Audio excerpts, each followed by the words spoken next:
Hello, everybody. This is Tom from Tom and Ruth RV Travel and Living. How you guys doing today? Hey, today I'm here to talk about something near and dear to my heart.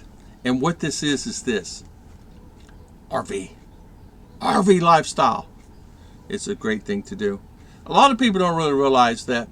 A lot of people, I mean, the people that's done it before or ever had that anxiety. Can't wait to get on the road. Can't wait to get on the road. Can't wait for this vacation. Get away from the house. Get away from the circle of wheel of rat race going round and round circles. People don't realize that. But one of the things I do want to tell you is planning your trip. It's very important to plan your trip and plan for activities that will happen to you. For example, breakdown's going to happen. Unexpected breakdown. You're going to have an unexpected, sometimes maybe a cancellation on where you're going to go. You have to have a plan B on just about everything you do in this time.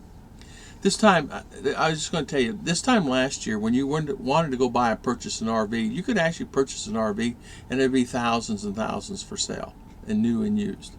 Recently, I went on there last night and I looked, and there's thousands and thousands for sale, but it's cut to a third than what it was at one time. What that means is what? What does that mean? Does that mean that there's no RVs out there for sale? No. Does that mean that the market has changed? Yeah, that's what it means. That means the market has changed. So a lot of people are actually purchasing an RV and maybe trying to live the RV lifestyle, or maybe trying to purchase an RV for the weekends. And there's many different reasons. All Americans have a different means of doing it. Either a camper, a trailer, fifth wheel, A, B, or C. And so here's an example. Last year I looked at Class A's and Class C's for an example, and there was thousands for sale. This last night I looked on there for Class A's, Class C's. They're in a particular price range, and there's only 500. It went from thousands to 500. What does that mean? That means everybody's buying those used ones. And because they see a need, there's a need for it. So the market is coming back, and there's a great need for that. And it's a positive thing. I really believe it's a very positive thing to have that available for people. And it actually offsets the homelessness. A lot of people are living in a van. A lot of people are living in a car. A lot of people are living in a motorhome. A lot of people have been living in a motorhome for 15 years. I recently talked to a guy that's been living in his car and then went to a van. Now he's in a Class C for 38 years. He's actually been in a vehicle for 38 years. Now he's in a Class C, and he thinks he is rich in his mind. He said the pros and cons. A van, you can park anywhere. A Class B, you can park anywhere. A Class C, you have to park somewhere it's inconspicuous. That could be out and about in a city park. There's many places you could go overnight.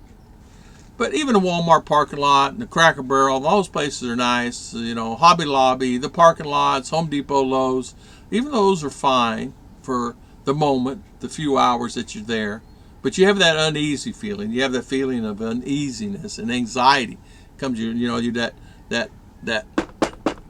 door knocking, the banging on the door. It's not like a light tap. It's like banging on the door, and it puts you into shock when you get up and you're shaking because you're in shock. The thing of it is, there's so many opportunities out there nowadays, and so many free things that you can do, and there's so many people out there. There's harvest hosts out there that you can actually stay at someone's house overnight, one night. Some will give you hookup, and some have dump stations because they're RVers themselves, but they have home-based homes. But you can spend a night there. Some give you up to 5 nights. You can stay at no charge. They may ask for a small fee to help maintain the dumping and things like that, but that's okay. Whatever it is, even if it's $10 a night, $20 a night. Because no matter where you go, you're going to do it. And there's a lot of parks and BLM land you can go to and stay for 14 days or 30 days, depending on the state. But here in general, I noticed that there seems to be a new trend that's happening that seems to be filtering. A lot of people are entering in this arena. It's maybe because of YouTube and people like myself has talked about this. I lived the RV lifestyle before I came here, and I lived in an RV. And sure, I had the anxiety knocks. Sure, I've been in the Walmart parking lots before a lot of people even thought about going to Walmart parking lots. People were not doing that when I was doing it. I was the only camper in the parking lots. And so I would find myself, time goes on as time goes on, and I was uneasy all the time. I had sickness in my stomach, and where I would be uneasy, and there was no reason for that, but it was this uneasiness of being shy and feeling horrible about being in an RV. It's like I feel ashamed. I'm living in an RV. I'm living in a van. I'm living this way. Why should I be ashamed? But I felt ashamed. There's no reason to feel that ashamedness. There's no reason to feel that. Because you're a human being just like the other guy that has a house and he has, $1 million in the bank. The only difference between you and him is he has it in the bank and you have what you have. So what you have to do is you have to just not worry about that stuff. You don't worry about as you're driving down the road and somebody's honking his horn and you're driving, 45 and a 55. And the guy's honking, he's trying to get around you, and you're doing the best you can to keep that rig in the road. And don't worry about these people. Don't worry about that stuff. Just do the best you can. And don't feel shamed and shyness because you're living in a van. This guy, 38 years, telling me that he said that was his deal. He had, for 10 years, he was sick to his stomach, constantly. Can I park here at this apartment complex? Is it okay to park here during the night? Is it okay to do this? It's okay to do anything and everything, but you got to be smart about it. You don't leave your lights on. You don't pull your chairs out. If you have slides, you don't open them up and think that's your home. There's a lot of things you have to be prepared for and think about before you start doing them. But the guys who's been living in RVs and in the vans for years can tell you the same thing I'm telling you. But really, overall, if you think about it, I think that if you present it in a way to ease your body into it. My Savior is God, so I pray to God to help me get past that. And I would pray to God, made someone not knock on my door, please, in the middle of the night. I made it secure, and I talked to the manager. He says, okay to park here. But even though the manager may tell you, he may not tell the co-manager or the managers after that at the store or Walmart, and then you get to knock at the door. Yeah, well, I talked to Bob, and he said it was okay to park here. Well, it's not okay. Well, it is. So eventually you start getting a note. Here's a note from Bob, I'm just saying. And then it gets into a hassle. But you don't want the hassle. So you just say, forget the hassle. I just won't stay there. Stay at any of them anymore. So you find yourself in that. So when you, being in an RV is like being a cowboy on an open range. You never know where you're going to end up that night. So you got to have to kind of be prepared for that. And be prepared for the Harvest Hosts, which are wonderful people, and the Boondockers and all their boondocking websites. And there's many places you can stay. There's like 4,000 or 5,000. There's, I think it's Overlander, Overliving or something. There's many of those sites out there now that you can actually park it. Me, I just had a set ritual. I would stay here 1 week or 2 weeks, and then 1 week, 2 weeks here, and 1 week, 2 weeks here. And I had like 20 different places I could go. And then 6 months later, I started the same route all over again. Because it was okay for me to do that. And I had already preliminary done that. But I would move around. But remember, I had an RV and I had a van. And so I had to manipulate that in order to, okay, hey, Joe, can you come pick me up over here? I need to pick up my van. So I park my RV and park it there, and then I get my van there, and hopefully everything is fine. And hopefully my RV is fine at that place all day. A lot of times I'd leave my van there and drive the RV to work. So you just have to really kind of be prepared. I'm just saying that don't be disgusted or don't be upset or don't be sad when you're in the RV world. Be excited. Be prepared for anything that may happen. Don't let the deterrents, don't let things change who you are and being that open road person. Enjoy yourself because God meant you to enjoy yourself. The earth is free. You, especially in the States, you can go anywhere. I'm in the Philippines. Can I go anywhere in the Philippines? You can. But there's a lot of areas I would not go. But still, it's easier there because I'm familiar with it, and I was raised there where they can go here and they know where to go.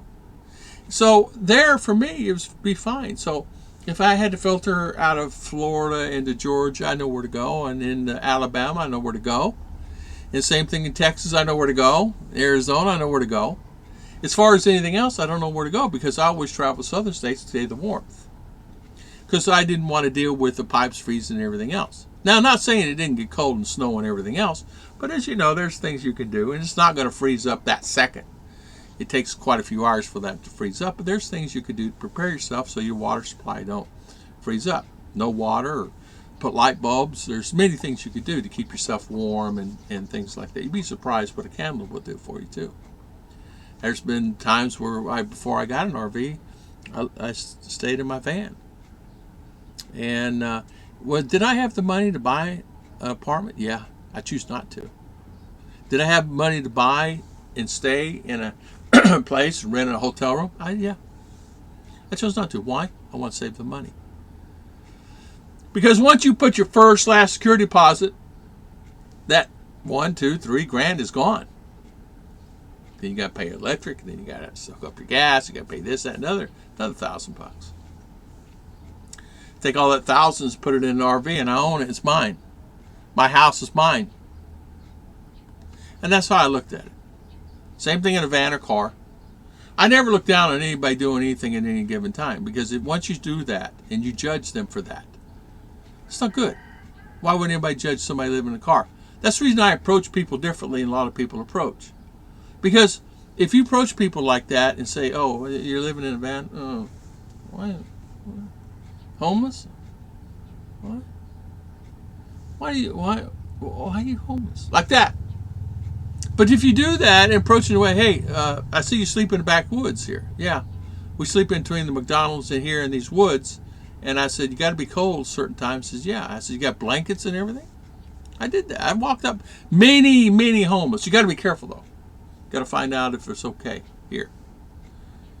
Guy said, yeah. I said, what happened to you? Why are you here in the woods? Well, the trucking job, did a little much drinking, lost my license. The other guy was bet. I said, well, you're sober now? Yeah, I'm sober now. I don't drink anything anymore. I learned my lesson, and I don't drink, but it's too late now. It's too late. And even if somebody gave me a beer, I don't drink it now. And did I believe the guy? It seemed like. There was no bottles or anything around there. Long story short, I said, okay, let's get out of these woods, go get something to eat. And I buy you guys coffee and breakfast. And so that's what I did. And so I took them to Walmart, bought a few things. But it changed their life enough that they got up, went down to the thing, took a shower, ended up getting his trucker's license back. Now he's a trucker, back trucking. And his buddy is his co-pilot. His buddy can't drive, but they go together. They're good buddies, grew up together. So that's good. And if you can do that, just one simple task can help someone like that and actually put them in a place of happiness. Because what did it cost me? Nothing. What, my time? $40? I had $40. And I would see them later on. I would see them, after the fact. I saw them one time walking down the road. I pulled off, and they're both walking down the road carrying their stuff. I said, where are you going? He said, we got us a place now. I said, where at? Hop in. I'll take you. Hopped in. They had an apartment that was furnished by the city to help get homeless off the street.